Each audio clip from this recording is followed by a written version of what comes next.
Naranasan mo na bang mapuno ng matinding emosyonal na pagkakabit? Parang nakakulong ka sa isang siklo na tila imposibleng putulin? Hindi ka nag-iisa. Maraming tao ang nahihirapang pakawalan, pakiramdam nila'y wala silang kapangyarihan at parang naipit sa sarili nilang damdamin. Pero heto ang magandang balita. Posible ang pagbabago at nasa abot kamay mo ito. Hango sa walang kupas na karunungan ng mga sinaunang pilosopong Stoic tulad ni Marcus Aurelius at Seneca, ipapakita ng video na ito ang 22 makapangyarihang tuntunin ng Stoicism na tutulong sa iyo na emosyonal na humiwalay mula sa isang tao. Bakit napakabisa ng detachment? Gaya ng matalinong sinabi ni Seneca, ang matapang ay malaya. Ang detachment ay hindi nangangahulugang pagiging malamig o walang pakialam. Ito ay nangangahulugang paghahanap ng lakas at linaw mula sa loob ng iyong sarili. Sa video na ito, susuriin natin ang malalim na prinsipyo ng Stoicism na gagabay sa iyo sa paglalakbay patungo sa emosyonal na kalayaan. Sa pagsasama ng mga gawi na ito sa iyong pang-araw-araw na buhay, matutuklasan mo ang mga praktikal at malusog na estratehiya upang lumuwag ang hawak ng emosyonal na pagkakabit at muling makamit ang kapayapaan ng isipan at fokus sa mga bagay na tunay na mahalaga. Isipin mong paalam na sa mga tanikala ng isipan na humahadlang sa iyo at yakapin ang panibagong linaw at fokus. Ang mga aral ng Stoicism ay magbibigay sa iyo ng lakas upang harapin ang iyong mga emosyon ng may tatag at karunungan. Gaya ng sinabi ni Marcus Aurelius, may kapangyarihan ka sa iyong isipan, hindi sa mga panlabas na pangyayari. Kapag napagtanto mo ito, makakahanap ka ng lakas. Sa pagsasabuhay ng mga katuruang ito, matututo kang unahin ang iyong panloob na kapayapaan higit sa anumang panlabas na sitwasyon. Handa ka na bang kumawala sa tanikala ng emosyonal na pagkakabit at yakapin ang kapangyarihan ng personal na paglago? Kung ang video na ito ay para sa iyo, gagabayan ka namin sa 10 gawi ng Stoicism na babago sa iyong pananaw sa emotional na detachment. Magsimula tayo sa tanong, ano nga ba ang tunay na mahalaga sa ating buhay? Kung hindi ang kapayapaan sa ating isipan, samahan mo kami sa pagtalakay sa mga tuntuning ito tungo sa isang malayang Stoic na pag-iisip.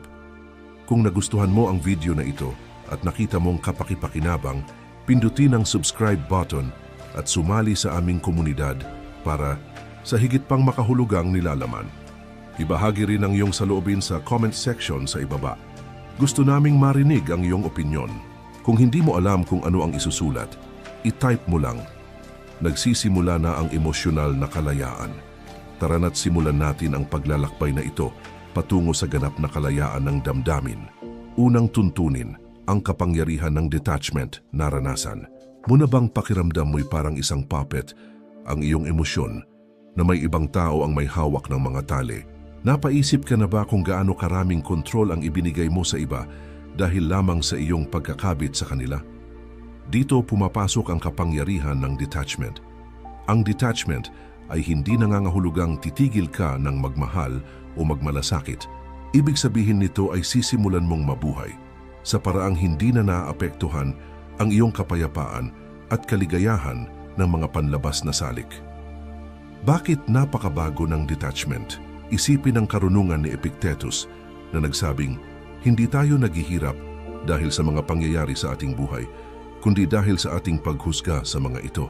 Ang detachment ay tungkol sa pagbawi ng iyong kapangyarihan. Ang pagkaunawa na kahit hindi mo kontrolado ang mga nangyayari sa paligid mo, may kapangyarihan kang kontrolin ang iyong reaksyon sa mga ito. Pag-isipan mo, kapag masyado tayong kumakapit sa mga tao o sitwasyon, sila ang nagkakaroon ng kontrol sa atin. Parang ibinigay mo na sa iba ang remote ng iyong damdamin at sila ang nagpi-flip ng mga channel ayon sa gusto nila. Maaaring dikta nila ang iyong saya, lungkot at sa matitinding sitwasyon, maging ang iyong mga desisyong hindi na mababawi. Ang detachment ay tungkol sa pagbawi ng remote na iyon. At ikaw mismo ang pipili kung anong channel ang papanoorin mo. Isipin mong ang iyong emosyon ay parang isang saranggola. Bawat sinulid na nakakabit sa isang tao o bagay ay maaaring maghila sa emotion mo sa iba't ibang direksyon. Kung masyado kang maraming sinulid na hawak o may isang sobrang higpit mong kinakapitan, para kang nililipad ng hangin, itinuturo ng Stoicism na paluwagin ang hawak na bagamat hindi mo kayang kontrolin ang ihip ng hangin, kaya mong pumili kung aling mga sinulid ang dapat mong hawakan. Hindi ka nito ginagawang malamig o manhid, ginagawa ka nitong matatag at nakaugat sa sarili. Maging practical tayo. Magsimula sa pagtukoy kung sino o ano ang sobra mong kinakapitan. Sunod, itanong mo sa sarili mo kung bakit. Naghahanap ka ba ng pag-apruba? Takot ka bang mag-isa? O may iba pa ang pagkaunawa sa ugat ng iyong attachment ang unang hakbang para paluwagin ang kapit nito? Ngayon, gawin mo ang mga bagay na nagbibigay sa iyo ng saysay at kasiyahan. Sa pagtuon sa mga bagay na kaya mong kontrolin at sa pagpapakawala ng mga hindi mo kontrolado, unti-unti mong inaangkla ang sarili mo sa sariling lakas at halaga. Habang yakap mo ang detachment, magsisimula kang makita ang mundo sa ibang liwanag. Maiintindihan mong ang halaga mo ay hindi nakadepende sa mga panlabas na bagay, kundi likas sa iyo at hindi matitinag. Ang pagkaunawang ito ay magpapalakas sa iyo upang magpatuloy ng may linaw at kumpiyansa. Malaya mula sa mental na tanikala ng pagkakabit. Tandaan, gaya ng sinabi ni Seneca, ang matapang ay malaya. Sa pagsasabuhay ng detachment, hindi mo tinatalikuran ang buhay. Bagkus mas lubos mo pa itong nilalahukan na may malinaw na isip at matatag na puso. Batas bilang 2, pag-unawa sa attachment, pagkakapit. Naisip mo na ba kung bakit tayo nakakapit ng mahigpit sa ilang tao o sitwasyon kahit na nagdudulot ito ng sakit sa atin? Ano ang nagtutulak sa atin na patuloy na kumapit at paano tayo makakawala rito? Ang pag-unawa sa attachment ay isang mahalagang hakbang sa landas tungo sa emosyonal na paglaya at personal na kalayaan. Halina't pagnilayan natin ng malaliman ang konseptong ito gamit ang karunungan mula sa mga pilosopong Stoic bilang gabay. Ang attachment sa pinakapundasyon nito ay naguugat sa ating ego. Ayon sa pilosopong Stoic na si Epictetus, ang kayamanan ay hindi nasusukat sa dami ng ari-arian, kundi sa kaunti ng kagustuhan. Binibigyang diin ng karunungang ito ang esensya ng attachment, ang ating mga pagnanasa at inaakalang mga pangangailangan.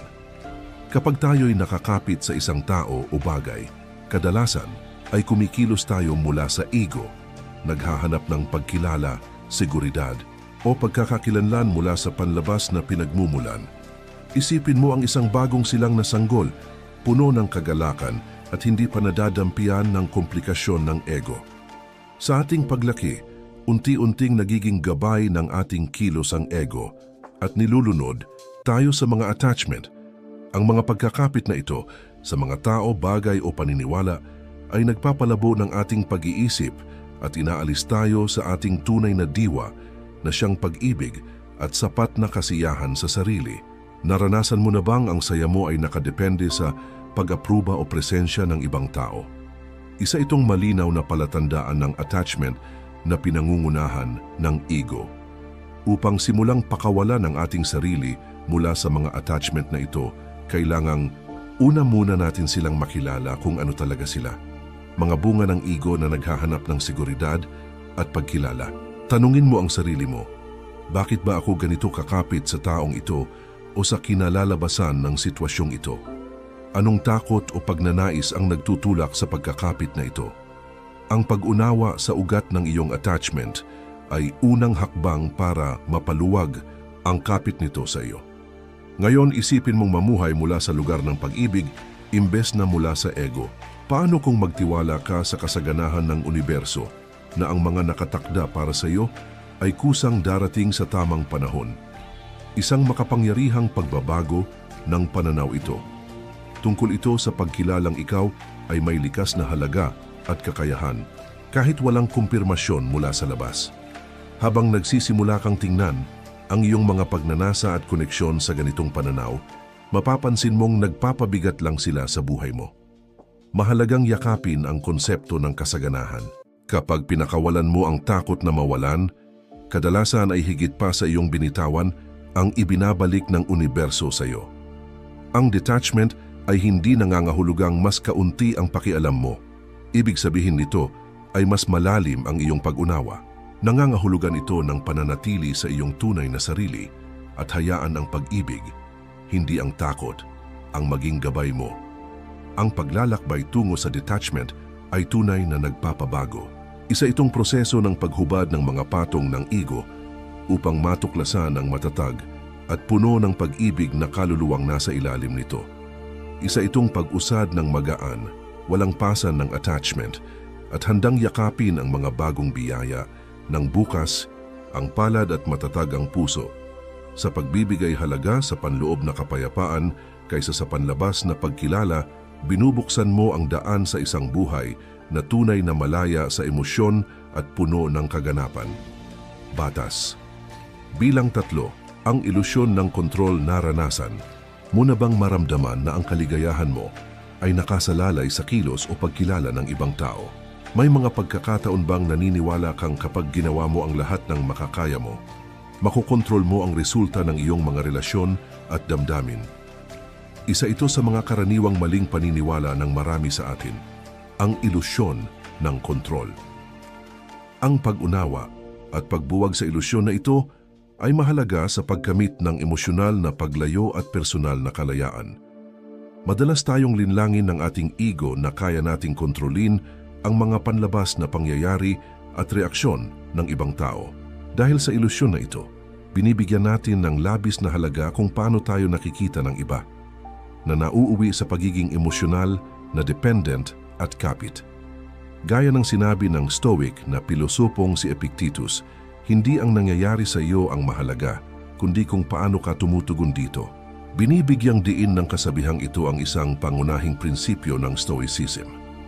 Hindi natin kayang kontrolin ang mga panlabas na bagay, ngunit kaya nating kontrolin ang ating tugon sa mga ito. Kapag kumakapit tayo sa ilusyon ng kontrol, madalas nating iniidolo ang ibang tao, inilalagay sila sa pedestal, at iniisip na ang halaga natin ay nakadepende sa kanilang pagtanggap o papuri. Nagkakaroon tayo ng baluktot na pananaw sa realidad kung saan tila ang iba ay may taglay na bagay na hindi natin kayang maabot. Ngunit sa oras na alisin natin ang mga ilusyon na ito, mauunawaan nating pantay-pantay tayong lahat, pare-parehong tao, pare-parehong may kahinaan.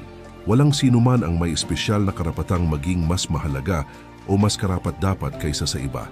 Upang buwagin ang ilusyon ng kontrol, magsimula sa pagtanggap na karamihan sa mga bagay na akala nating kaya nating hawakan ay wala talaga sa ating kapangyarihan. Maaring mapagpakumbaba at mapalaya ang ganitong pag-unawa sa pagtanggap na hindi natin kontrolado ang kilos o damdamin ng iba. Matututunan nating ituon ang pansin sa mga bagay na tunay nating hawak, ang ating mga iniisip, reaksyon at sariling pag-unlad. Sa pamamagitan ng pagtinging papaloob, nabubuo natin ang tiwala sa sarili at katatagan. Halimbawa, imbes na hanapin ang pagkilala mula sa iba, ugaliing kilalanin at tanggapin ang sarili. Paalalahanan ang sarili sa mga natatangi mong lakas at katangian. Tandaan, ang halaga mo ay hindi nakabase sa pananaw ng iba. Tugma ito sa isa pang aral ni Marcus Aurelius, isa ring Stoic na pilosopo. May kapangyarihan ka sa iyong isipan, hindi sa mga panlabas na pangyayari. Kilalanin mo ito at matatagpuan mo ang iyong lakas. Ang pagyakap sa pananaw ng kasaganahan, abundance mindset, ay isa pang epektibong paraan. Kilalanin mong ang universo ay malawak at may sapat na pag-ibig, tagumpay at kaligayahan para sa lahat. Kapag nawala ang takot na mawalan ng isang tao o partikular na kinalalabasan, binubuksan mo ang sarili mo sa maraming bagong posibilidad at oportunidad. Sa mga relasyon, nagbibigay ito ng kakayahang magmahal ng malaya nang walang desperadong pagkakapit. Pinapalakas nito ang iyong kakayahang pahalagahan ng koneksyon habang pinananatili ang iyong sariling halaga at kalayaan. Tandaan, ang emosyonal na detachment ay hindi pagiging manhid. Ito'y ang pagkilalang buo ka na kahit wala ang sinumang tao sa buhay mo. Sa pagsasabuhay ng mga prinsipyo ng Stoicism, hinuhubog mo ang isang malalim na lakas ng loob at emosyonal na katatagan na naghahanda sa iyo sa harap ng kawalang katiyakan sa buhay. Iwanan ang ilusyon ng kontrol at yakapin ang pagpapalaya na dulot ng katotohanang ang tunay na kapangyarihan ay nasa loob ng iyong isipan. Batas bilang 4, ang pagsasabuhay ng detachment. Naranasan mo na bang mahirapang pakawalan ng isang karanasan o relasyon sa nakaraan, yung tipong nakakapit ka pa rin kahit alam mong masakit na at hindi mo alam kung ano ang mangyayari kapag binitiwan mo ito? Isa itong karaniwang sitwasyon, pagkapit ng sobrang higpit sa isang bagay na nasasaktan ka na, ngunit takot kang pakawalan ito. Pero paano kung sa pagpapa-let go ay may mas maganda pa palang naghihintay sa iyo? Tuklasin natin kung paano maisasabuhay ang detachment gamit ang karunungan mula sa pilosopiyang Stoic. Gaya ng sinabi ni Epictetus, ang kayamanan ay hindi nasusukat sa dami ng ari-arian, kundi sa kaunti ng kagustuhan. Akmang-akma ito sa emotional attachment. Handa ka na bang bitawan ng pagkakapit sa nakaraan at buksan ang sarili mo sa mga bagong posibilidad? Isipin mong may mahigpit kang hawak na lubid, sobrang higpit na sumasakit na ang mga kamay mo. Takot kang bumitaw kasi hindi mo alam kung ano ang mangyayari kapag ginawa mo. Pero ang totoo, ang pagbitiw ay hindi laging nangangahulugang babagsak ka. Minsan ito ang tanging paraan para maunat mo ang mga kamay mo at maabot ang mas maganda pa. Natutunan ko ito sa mahirap na paraan ng kapit na kapit ako sa isang relasyong komportable pero hindi na masaya. Akala ko, iyon na ang ligtas. Hindi ko na malayang isinasara ko pala ang pintuan sa mas malaking kasiyahang kumakatok na. Ilang beses mo na ring ginawa ito. Takot na takot kang bitiwan ang alam mo dahil sa takot sa hindi mo alam. Narito pa ang isang matinding katotohanan. Ang takot na mapag-iwanan o FOMO ay isang bitag. Para itong panonood ng highlight reel ng buhay ng iba sa social media habang iniisip mong ikaw ay naiiwan. Pero tandaan mo, ang social media ay isang piniling larawan, kinulayan at inayos para magmukhang perpekto ang bawat sandali. Noong huminto, ako sa kakascroll ng buhay ng iba at sinimulan kong mabuhay ng totoo sa sarili kong kwento na wala ang kapit ng FOMO sa akin. Lagi mo bang ikinukumpara ang buhay mo sa iba? Panahon na para putulin ang siklong iyon. Ang hindi mo pag-alam sa lahat ng detalye ng buhay ng ibang tao ay hindi nangangahulugang may kulang sa iyo. Sa halip, ibig sabihin ay buo ang atensyon mo sa sarili mong buhay, gumagawa ka ng mga alaala na tunay na sa iyo. Ang pagkakapit sa isang huwad na imahe ng kaligayahan ay nagpapahirap sa pagbitaw. Nakikita mo ang iba na tila namumuhay ng best life at natatakot kang ikaw ay nahuhuli. Pero tandaan mo, ang damuhan ay laging mukhang mas berde kapag malayo. Pero kapag nilapitan mo, makikita mong may mga tuyong bahagi rin ito.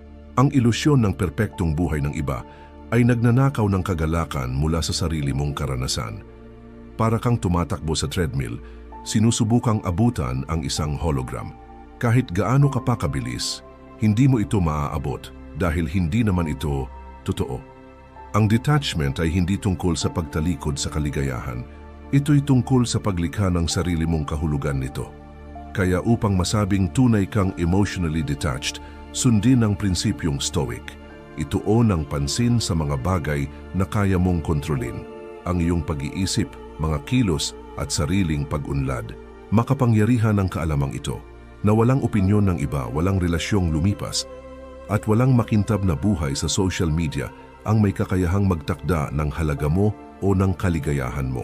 Ang pag-unawang ito ang magiging sandata mo, ang magbibigay sa iyo ng lakas para magpatuloy, hindi nakatali sa walang saysay na attachment, malaya upang maranasan ang kagandahan ng buhay at bukas sa mga totoo, makabuluhang koneksyon na naghihintay sa paligid mo. Tandaan ang pagbitiw ay hindi wakas, ito'y isang matapang na hakbang patungo sa buhay na tunay mong nararapat makamit. Batas bilang 5. Ang landas patungo sa kaligayahan, naisip mo na ba kung bakit parang laging mailap ang tunay na kaligayahan na tila nakaangkla sa kagustuhan ng ibang tao o sa mga panlabas na pangyayari? Paano kung ang susi sa pangmatagalang kasiyahan ay nasa loob mo na at hindi kailanman nakasalalay sa sinuman? Sa bahaging ito, susuriin natin ang landas ng mga Stoic tungo sa kaligayahan at kung paanong ang emotional detachment ay maaaring maghatid sa mas malalim, mas matibay na kasiyahan. Saan nagmumula ang tunay na halaga?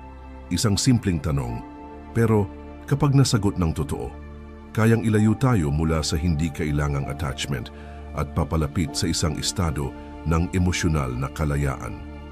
Gaya ng wika ni Epictetus, ang kayamanan ay hindi nasusukat sa dami ng pag-aari, kundi sa kaunti ng kagustuhan. Ang malalim na karunungang ito ay nagtuturo sa atin na sa loob dapat tayo tumingin, hindi sa labas, upang tuklasin ang ating halaga at kaligayahan. Napakahalaga ng pag-unawang ito, lalo na kapag nahihirapan tayong kumawala sa isang tao.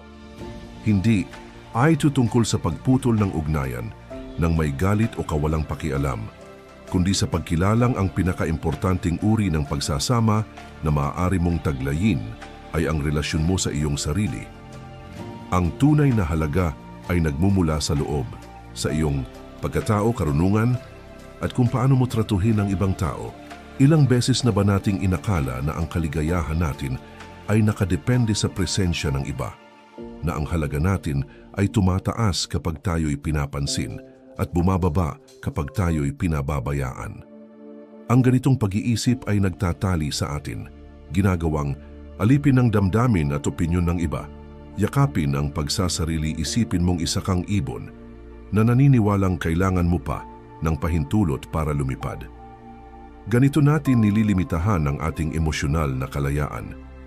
Pero paano kung matanto mong matagal, nang bukas ang langit, hinihintay ka lamang na ibuka ang iyong mga pakpak sa sarili mong oras, sa sarili mong paraan?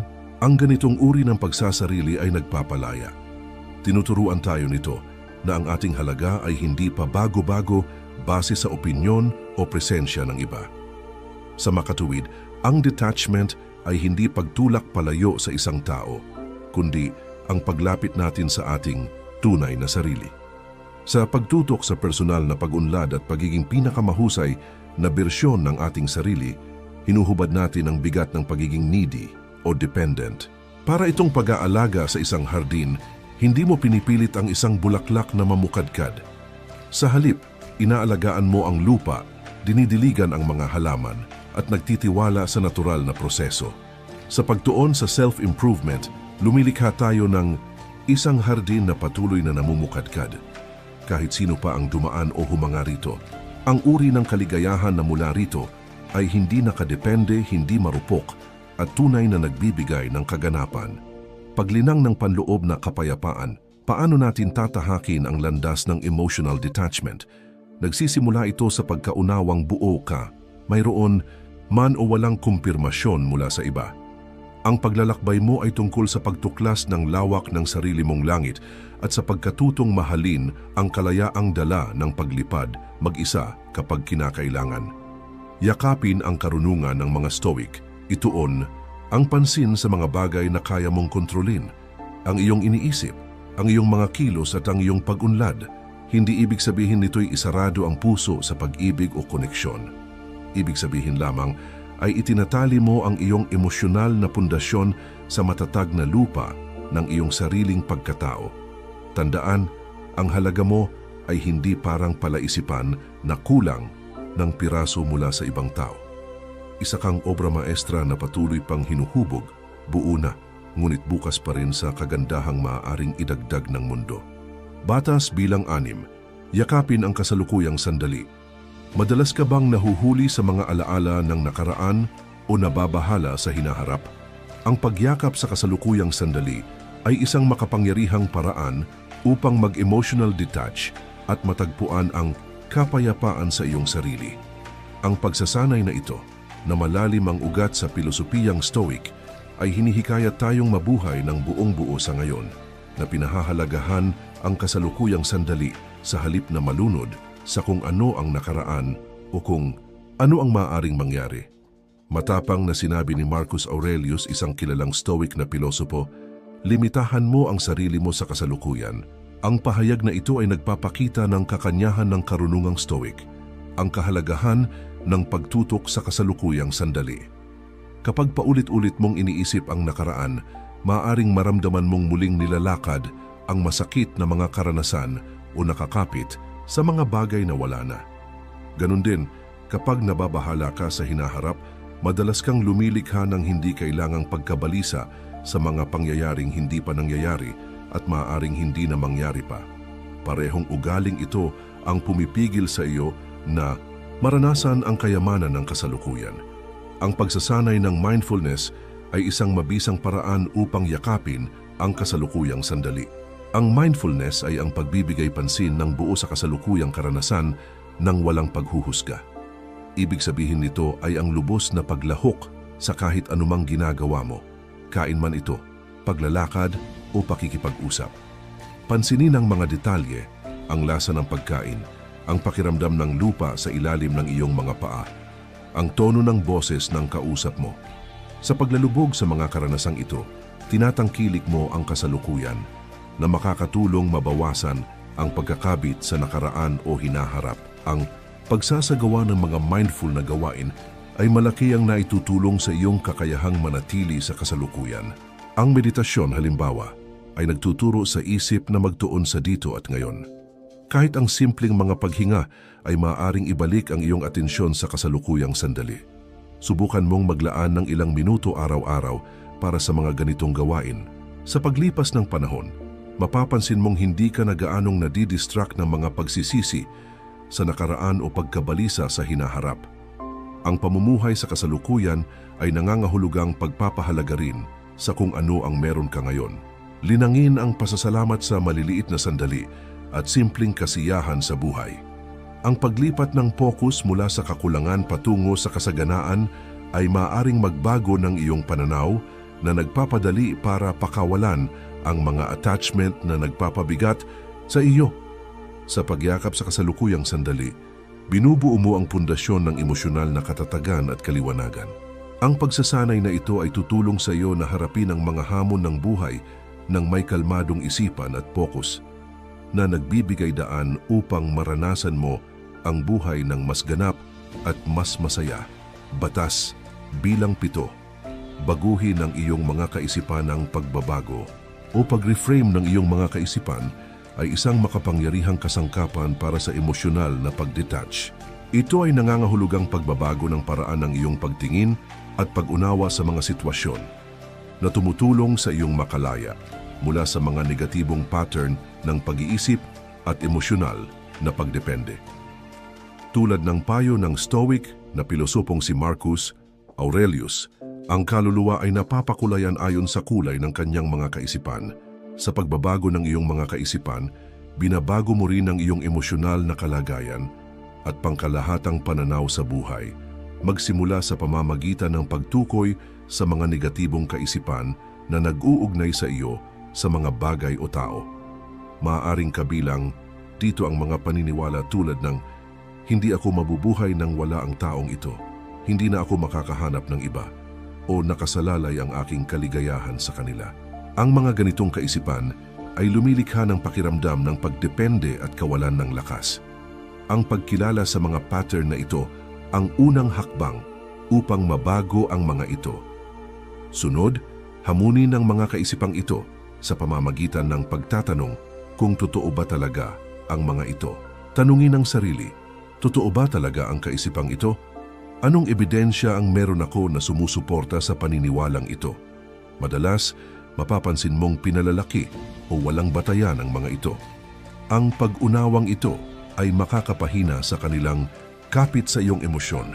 Kapag natukoy at nahamon mo na ang iyong mga negatibong kaisipan, palitan mo ito ng mga positibo o neutral na kaisipan. Sa halip na hindi ako mabubuhay nang wala ang taong ito, subukan ng kaya kong matagpuan ng kaligayahan at kasiyahan ng mag-isa. Palitan ng hindi na ako makakahanap ng iba, ng marami pang pagkakataon para sa pag-ibig at koneksyon sa aking hinaharap. Ang mga bagong kaisipang ito ay dapat magpakita ng mas balanseng at nagbibigay lakas na pananaw. Para mapagtibay ang mga bagong pattern ng pag-iisip, magsanay ng araw-araw na mga affirmation, isulat ang mga positibong pahayag tungkol sa iyong sarili at sa iyong kakayahang umunlad ng mag-isa at basahin ito ng malakas araw-araw. Sa paglipas ng panahon, matutulungan ka nitong muling i-wire ang iyong utak upang yakapin ang mas positibong pananaw. Bukod dito, ang mga teknik ng mindfulness gaya ng meditasyon ay makakatulong sa iyong pagsisikap na baguhin ang iyong mga kaisipan. Pinapadali ng mindfulness na maging mulat ka sa iyong mga pattern ng pag-iisip nang walang paghuhusga na nagbibigay daan upang mas epektibong mapanood at mabago ang mga ito. Ang pagbabago ng iyong mga kaisipan ay hindi isang beses na gawain, kundi isang patuloy na pagsasanay. Sa tuloy-tuloy na paghamon at pagbabago ng iyong mga negatibong paniniwala, pinapalakas mo ang iyong emosyonal na tatag at nakakamit ang mas malaking kontrol sa iyong mga reaksyon. Ang pagbabagong ito sa pag-iisip ay nagdudulot ng panloob na lakas at pag-detach na nagbibigay kapangyarihan sa iyo upang magpatuloy ng may kumpiyansa at kaliwanagan. Batas bilang 8, magtakda ng malusog na hangganan. Nahihirapan ka bang magsabi ng hindi o magtakda ng mga limitasyon sa iba? Ang pagtatakda ng malusog na hangganan ay mahalaga para sa emosyonal na pag-detach. Pinoprotektahan ng mga hangganan ang iyong kapakanan at binibigyan ka ng kontrol sa iyong emosyonal na espasyo. Tukuyin kung anong mga asal ang katanggap-tanggap at kung alin ang hindi, at iparating ito ng malinaw sa iba. Sa pamamagitan ng paggalang sa iyong sariling mga hangganan, pinapalakas mo ang iyong pagpapahalaga sa sarili at nababawasan ang pagdepende sa iba para sa kanilang pag-apruba o kaligayahan. Kapag nagtakda ka ng hangganan, nililinaw mo ang linya kung saan nagtatapos ang ikaw at nagsisimula ang ibang tao. Nakakatulong ang gawaing ito upang maiwasan ang emosyonal na pagkakabit-kabit at nagpapalakas ng pakiramdam ng sariling kalayaan. Halimbawa, kung ang kilos ng isang tao ay nagdudulot sa iyo ng stress mahinahon, pero matatag mong ipahayag ang pangangailangan mo ng espasyo o pagbabago sa inyong pakikitungo. Hindi ito tungkol sa pagtulak sa iba, kundi tungkol sa pagprotekta sa iyong mental at emosyonal na kalusugan. Habang itinatakda mo ang mga limitasyong ito, tandaan na ang mga hangganan ay isang uri ng paggalang sa sarili. Sinasabi nito sa iba na pinahahalagahan mo ang iyong sarili at ang iyong mga pangangailangan. Sa pagdaan ng panahon, ang tuloy-tuloy na pagtatakda ng hangganan ay tumutulong sa iyo na magkaroon ng mas malusog na relasyon na nakabase sa respeto at pag-unawa sa isa't isa. Isa itong maagap na hakbang tungo sa emosyonal na kalayaan na nagsisiguro na ang iyong kapanatagan ng isip ay hindi nakasalalay sa kilos o pag-apruba ng iba. Sa pamamagitan ng pagtatakda at pagpapanatili ng malulusog na hangganan, lumilikha ka ng ligtas na emosyonal na kapaligiran kung saan maaari kang umunlad. Binibigyan ka nito ng kapangyarihan na ituon ang pansin sa iyong sariling paglago at kapakanan, nagpapalakas ng iyong pakiramdam ng sarili at pinapahusay ang kabuuang kalidad ng iyong buhay. Batas bilang 9, maglaan ng panahon para sa pag-aalaga sa sarili. Kailan ka huling gumawa ng isang bagay para lamang sa iyong sarili?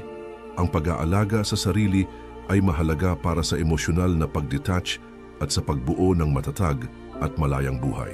Pinaniniwalaan ni Seneca ang kahalagahan ng personal na kagalingan na nagsabing, ang malusog na isip sa malusog na katawan ay isang maikli ngunit kumpletong paglalarawan ng masayang kalagayan sa mundong ito. Ang pag-aalaga sa sarili ay nangangahulugan ng pagbibigay prioridad sa mga gawain na nagpapalusog sa iyong katawan, isip at espiritu. Halimbawa, ang pisikal na ehersisyo ay hindi lang nagpapabuti ng iyong kalusugan, kundi naglalabas din ng mga endorphin na nagpapasaya ng iyong pakiramdam. Ang meditasyon at mga makalumang gawain na may malay ay tumutulong upang ituon ang iyong mga iniisip at bawasan ang stress na nagpapalago ng kalinawan ng isip at emosyonal na katatagan. Mahalaga rin ang mga libangan at hilig sa pag-aalaga sa sarili. Maging ito man ay pagpipinta, pagbabasa, paghahalaman o pagtugtog ng instrumento, nagbibigay ang mga ito ng saya at kasiyahan, kaya hindi ka gaanong nakadepende sa iba para sa kaligayahan. Bukod dito, ang paggugol ng kalidad na oras kasama ang mga mahal sa buhay na sumusuporta at nagpapalakas sa iyo ay nagpapalalim ng pakiramdam ng pagkakabilang at komunidad. Ang pag-aalaga sa sarili ay tungkol sa paglikha ng balanseng pamumuhay na sumusuporta sa iyong kagalingan. Sa pag-aalaga mo sa iyong sarili, bumubuo ka ng matibay na pundasyon na nagpapahintulot sa iyo na harapin ang mga hamon sa buhay ng may kumpiyansa. Nagbibigay ito sa iyo ng kakayahang mag-detach ng emosyonal mula sa iba. Hindi dahil sa pagiging malamig, kundi mula sa isang lugar ng panloob na lakas at katiyakan sa sarili.